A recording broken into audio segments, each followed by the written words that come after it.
always say, your 9 to 5 should never be your only bread and butter. You don't want one entity to, or one source to be the only thing you have to go to feed your family, to survive, to keep a roof over your head. And you, at any moment, you can lose that job, or things can shift or change for you.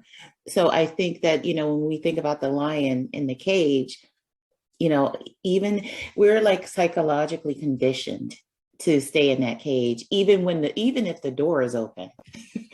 Some people can't see an opportunity, and I was the same way.